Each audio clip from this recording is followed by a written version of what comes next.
it Bill Bailey?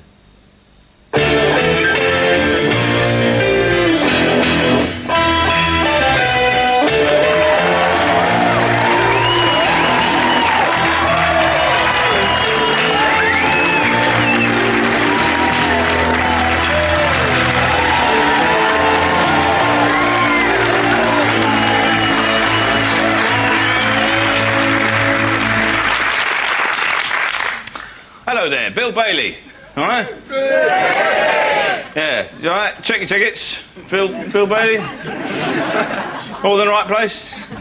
That's good. I always do that now as a precaution. After I went on stage at the Melbourne Comedy Festival, first night, a little bit nervous, I walked on stage and I said, good evening, my name's Bill Bailey. And the whole front row went, ah, shit, and got up and walked out like that. And they said, nothing personal, mate. No, we wanted the Japanese drummers.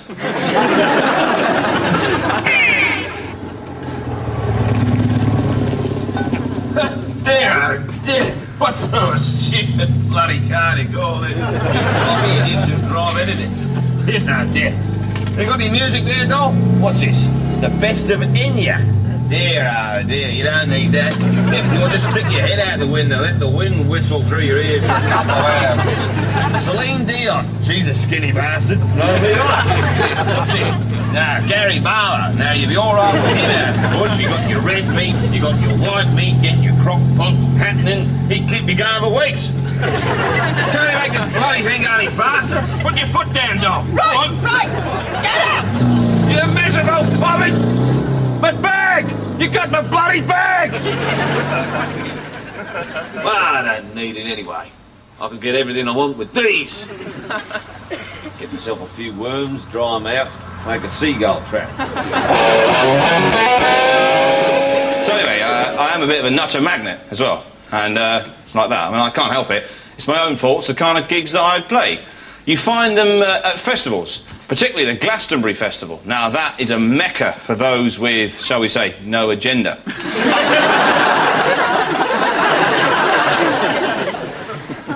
And to keep them out, they build this huge security fence all around the outside.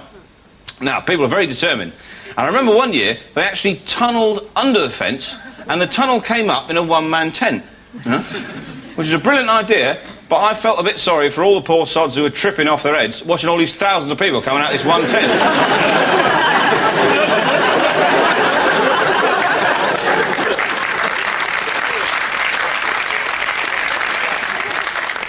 That's not right, man. And one of them going, no, right, must be massive inside, right? Must be like a TARDIS or something. Let's watch it, it's going to take off in a minute. 4 days we watch that, they watch that. We love camping. I mean, you know, living under canvas and roughing it a bit. Yes, it's the music one comes for, really, though. It's a great lineup today. Sibelius on the main stage. Yes, 4 rooms of banging harpsichord, and then chill out in the Dvorak lounge. I'd love to go down the front. Yes. Yes, Benson takes me there. Yes, but you don't actually get out of the sedan chair. No, you get the general idea. Yes, it's very arty here. Oh, yes, we found an excellent stall where you can get your servants pierced. We gave Benson a Prince Albert. And we had the family coat of arms painted on his face.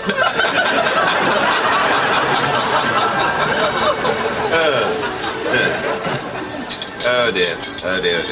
You know, you see, this fork actually goes there. But these sort of do's, one doesn't mind having them muck in.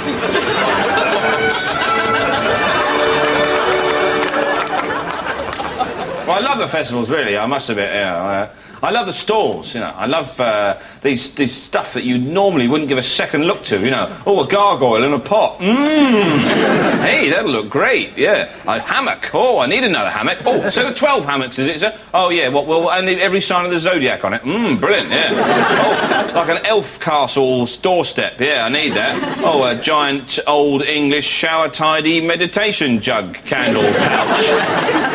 Yin-yang condiment set. Yeah. Oh, very handy. And the food store was brilliant. The Mexican store, Quetzalcoatl's Banquet, $4.99. You think, that sounds great, doesn't it? And in fact, it's a tin of kidney beans and a tin of tomatoes mashed up and warmed up on a transit engine. Donut stands with these bewildering price structures. 3 donuts, 50p, 7 donuts, £1, 48 donuts, 8pence, 2 donuts, tenner, 3,000 donuts, 4 pesetas. Every cup of tea, you get every tea, 10 teas, you get a free donut and a slap. All these bewildered crusties standing there going, "I'll just give it the most donuts. What's the deal with the most donuts?" I saw this great stall there, £10, your name on a grain of rice. Because you need that, don't you? In case there's any arguments around the flat about whose food it is. Oh no, look, it's mine, look, yeah. And there was a bloke there painstakingly painting these names on these grains of rice. And it wasn't your normal punters either. It was your hippie punters. What's your name, mate? Incantation, Spirit of the Wind. Oh, it's going to be long grain, you know that, don't you? That's extra. And there was a bloke next to him, had a much better idea. £1, your name on a baked potato. Just a bloke with a marker pen. Bob, Ted, Phil, there you go, hey! The bloke's there thinking, I wish I'd thought of that. What's your name? Astral Fridge Magnet. Oh, for God's sake. The thing is, you see, you are tempted by some of this stuff. And I get home every year after the festival thinking, great, let's have a look at my lovely festival gear. Oh my God, I've done it again! I got stoned and bought a load of useless hippie cack. I'm going to chuck it in the cupboard again. What's in there? Don't look in there. That's a Glastonbury cupboard. You don't want to look in there. What am I thinking? Like, I'm going to get back from a festival and think, oh, OK, get me patchwork peasant trousers on. There we are. My Colombian hunting smock. Yeah, I need that. Big jester's hat with the wind chimes on it. Little musical chillum there. Oh, what have I forgotten? My carved Celtic rune shoes. There. I'll slip into them. Right. Yeah. I look fantastic. Think I might nip down the bank. Walking down the road. Been to a festival, mate? Yeah? How'd you know that? Walking in the bank. Morning. I'd like to open a personal equity pension scheme, please. And they say, have you got any ID? I say, yes, on this bit of rice. Yeah, I think you'll find this all in order. I am the one that is known as Ka-E. I am the rightful heir to the kingdom of Francour, and I must seek out the writings of Ling to prove my true inheritance. My search has taken me even beyond the great mountains of Kelmak, through the forest of Murg, a dark, forbidding place where daylight has no dominion, across the field of Felian, a bleak and terrible place, inhabited only by the bush known as Risset, which is much prized for its tough yet pliable wood, used mainly in weaving. Thence I came to the twinkling sea of Kral, and there, along its shoreline and its many caves, I came across the writings of Ling. I snatched them up, but the serpents that guard them awoke. They tried to get them back. I pulled, they pulled. There's a bit of a struggle, obviously. But give me the writings, you little serpent bastards. I ran like a demon across the beach, but my espadrilles all ripped to shit, with toes all bleeding. Anyway, the serpents came after me, and the lead one, he reared up on his haunches like that. Except serpents haven't really got haunches. So his mate sort of held him up with a stick like that. Go on, Dave, go on, grab the bastard like that. And the stick slipped, he sort of fell back, and all the other serpents went, oh, Dave's falling over, Dave's falling over. Hastily, I fashioned a coracle from some seaweed, a bit of risset I had luckily, and an old spoon, and I rowed like a demon across the sea, but the serpents called forth a great storm. All rain came down, the writings, only cheap biro, you couldn't read them, they all ran, all that way, what's the point? Anyway, that's what happened, and I make humble apology for my delay. So you're late signing on then? Yeah. And technically you were available for work. Yeah. Well, this is New Claims. Late signing's over there. Oh.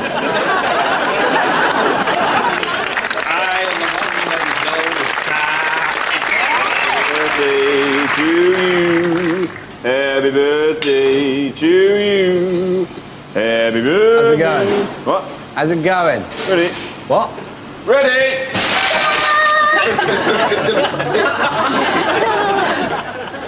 What are you doing? I thought you said ready.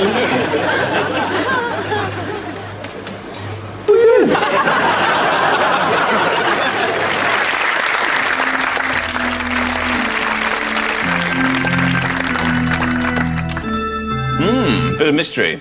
You know, when I was a kid, I always remember singing hymns in church, and the organist would always give everyone a bit of a head start. It was all that big chord, wasn't it? And that was a kind of like a, on your marks!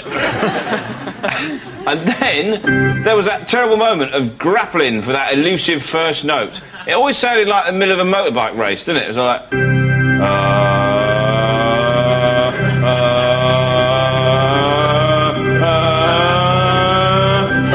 Come on, come on! All people that on earth dwell. I actually had a job in a crematorium as an organist. Very easy, really, you know. Just play one chord and keep altering one note.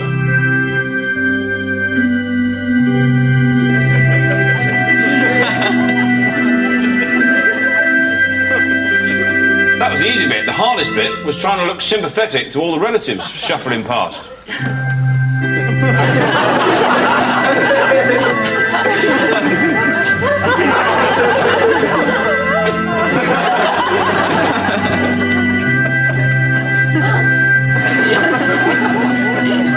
I never really knew what to play at the crucial moment, you know.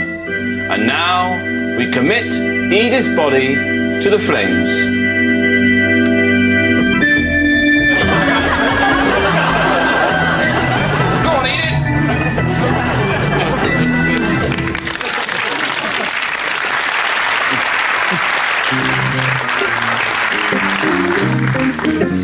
I used to be in a jazz quartet. We had a residency at Bridgewater Community Centre. Don't laugh, you know, it's a regular gig. The trouble was, there was a lot of problems in the band. You know, a lot of ego problems. People trying to outdo each other in the solos. So I'd finish my solo.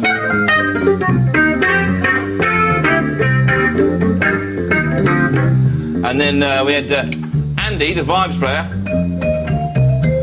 Tough day in the studio. He was off the leash now. He was really showing off. Go, Andy, go.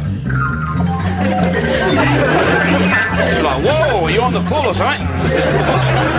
And then we had Dave, the organist. And he had delusions of grandeur, because he tried to work classical music into his solos. And what he wanted to play and what he actually played were two different things. What he wanted to play was a bit of Bach's Toccata. So in his mind, this is how it sounded. Go, Dave, go.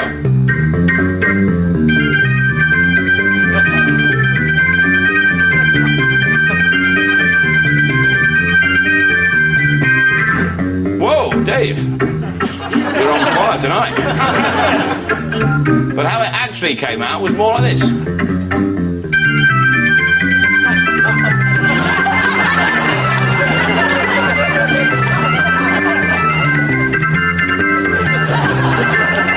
Ski Sunday, you idiot!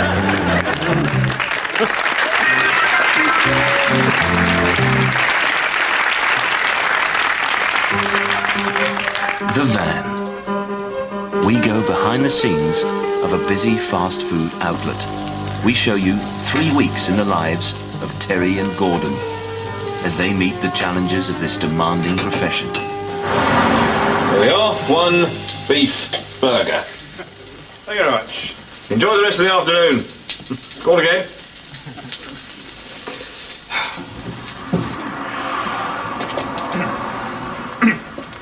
Terry, I've been monitoring your performance over the past few weeks, and I have to say that I'm very disappointed in your commitment level, particularly in your attitude towards the product. What? Tell me, Terry, what are we offering clients? What? What are we selling here, Terry? Burgers. No, Terry. Burgers and chips. No, Terry. Sausage burgers and chips. What? We are offering a high-quality, non-vegetarian lunch option served swiftly and courteously by enthusiastic staff to a highly discerning client target group. Week 2. Gordon has noticed that Terry is not making the best use of his griddle space. Terry, I don't think you're taking this job very seriously.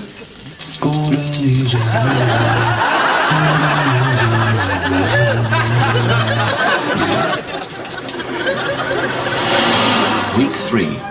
Terry is still not up to scratch. Things are not looking good. Oh dear, oh dear, oh dear. Terry, what does this mean? The burgers are too big. No, Terry. It means our clients are less than satisfied with our product. I can no longer support a team member who is detrimental to our perceived market goals. You're fired, Terry. I'm relieving you of your duties. Okay, bye. That is company property. Technically, that is theft. I wish you well in your future career, but you need to consider your attitude if you want a future in catering. With Terry gone, I was able to streamline my operation, consolidate my position, and fight off hostile mergers. Go on then. Oh, sorry, no, was it?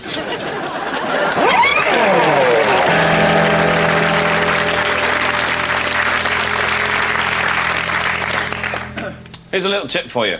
You're out in a restaurant, you think about telling a fantastic story to your friends, but you've ordered food. Any second now the food's coming. Let me tell you, don't do it. They're not interested. Doesn't matter who you are.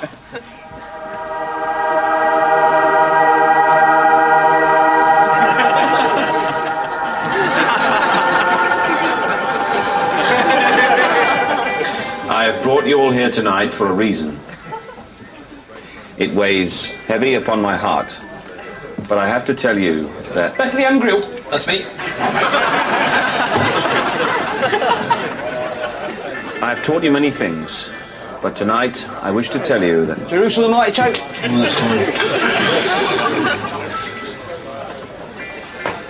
Anyway, what I was trying to say was that... Chicken Galilee. Yeah, over here. I ordered onion rings with that. See, at this point, walk away. Just walk away from the story, right? Don't go back to it, because that is fatal. What were you going to say then? Look, it's not important, all right? Go on. Tell us what you were going to say. Just leave it, all right? Go on. All right. What I was trying to say was... Onion rings. Oh, look, just forget it. I don't know why I bother trying to tell you anything. There's no point. Shut it!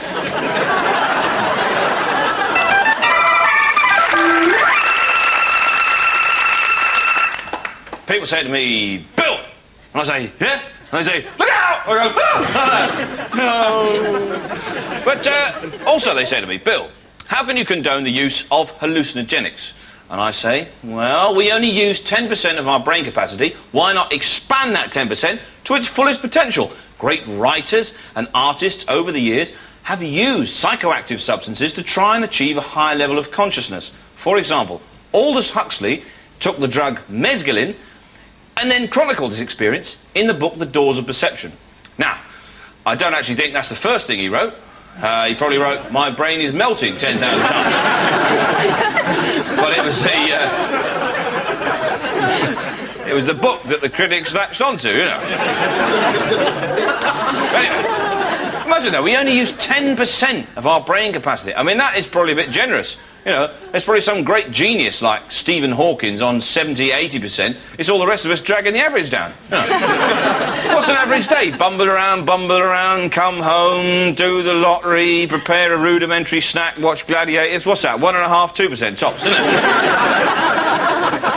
it? Imagine your brain is a vast factory full of state-of-the-art equipment. Right? The only sign of life on there at the moment is the light on in the warm pie shelf in the canteen. Fine.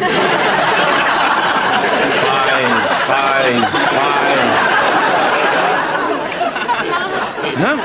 Right? If we don't use that 90%, then Mother Nature will step in and say, look, I'm going to take it off you. Yeah? Evolution will take a hold. And we'll be whittled down to the 10% we actually need. So we won't need a big head, otherwise we'll have a little brain rattling around in there like a walnut in a tumble dryer. No, we'll have a tiny little head, one massive eye there, like that. No arms, just a giant finger for working the remote, the microwave and pointing at menus.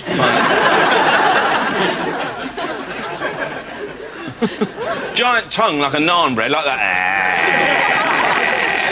And this arm will have developed into a large, wide, tray-like appendage to make it easier to eat takeaways in the street.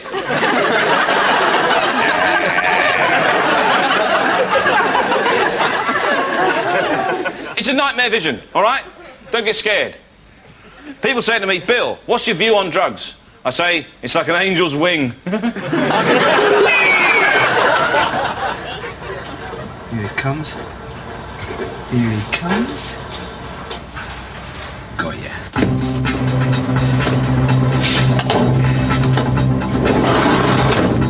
Sake of...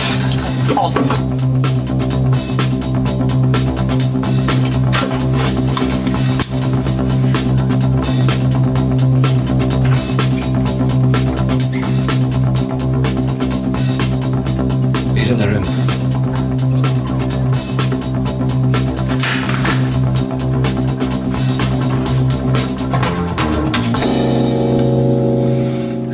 So, we meet again, my friend.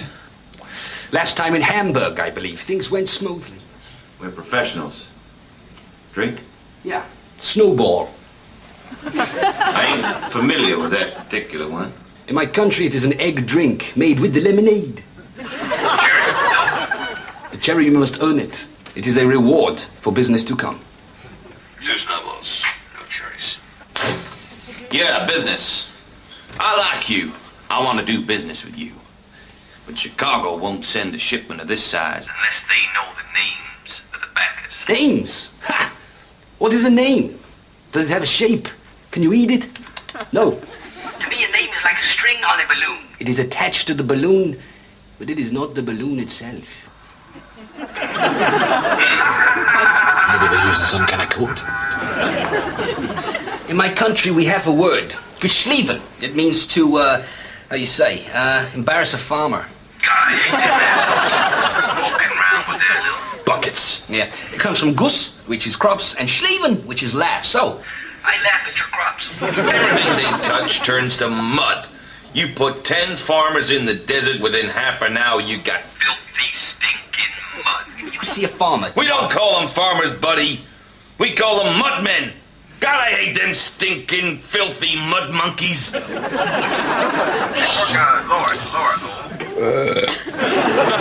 And my granddaddy, he didn't believe in waxing. He used to lie in the creek all day long. Let the catfish swim up and nibble his thighs. Now, I got a beard, but when I strip off, I'm smoother than a snake's ass. As my grandfather used to say, Body hair's the poor man's Crombie. a wise man. Oh, but really, he died in his own fridge. He was waiting for my grandmother with a bottle of champagne to surprise her on her anniversary. She was having an affair with the optician and came home late. Poor old icebox. No.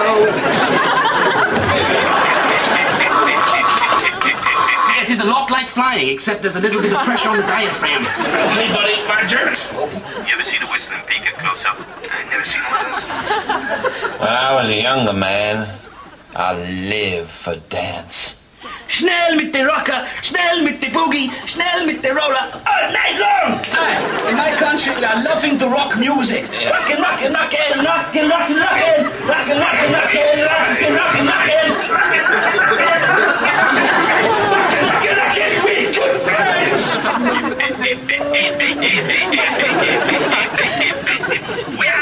You got that totally wrong, buddy. The shortest is gnomes, then elves, then trolls, then pixies, then jockeys. Die Hudson Jäger! It is elves, pixies, gnomes, trolls, jockeys. This is the order! What about leprechauns? Don't exist!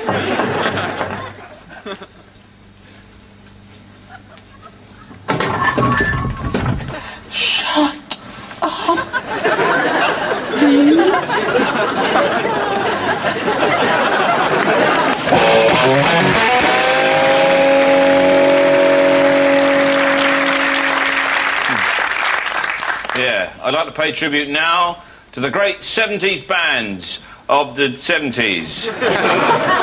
Those great prog rock bands. This is my tribute. It's called The Leg of Time. Thank you.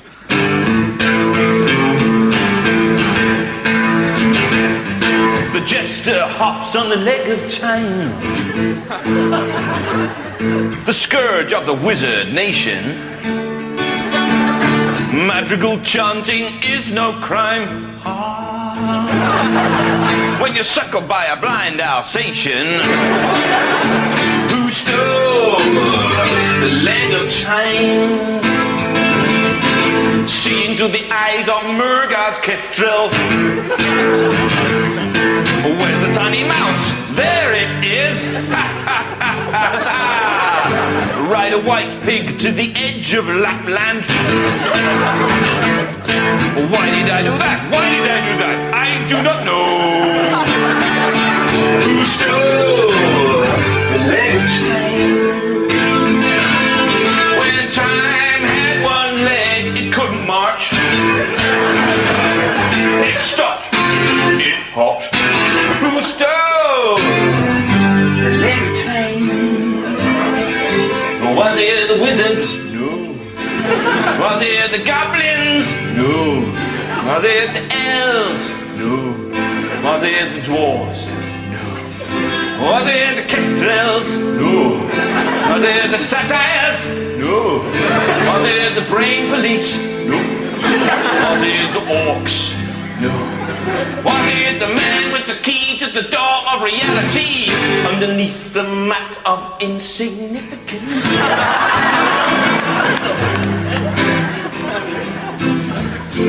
No. What was it then? Oh, it begins with T. Right. Was it the pterodactyls? No. Was it the terrorists? No. Rhymes with cherry. Oh yeah, it was Terry. Terry, but Terry stole the leg of chain. Cockney middle eight. Oh Terry, you slag, you nicked the leg of joint. Give it back before you get a slab. Oh, take it down the dog and duck and leave it behind the bar, or you'll get a slab sunshine. Don't give it a rabbit. Leave it behind the bar. Get off my sister. Leave it behind the bar. Get off the ground. Leave it behind the bar. Stole the leg of chain. Cherry, cherry, stole the chain. The theft of Time's leg was his crime.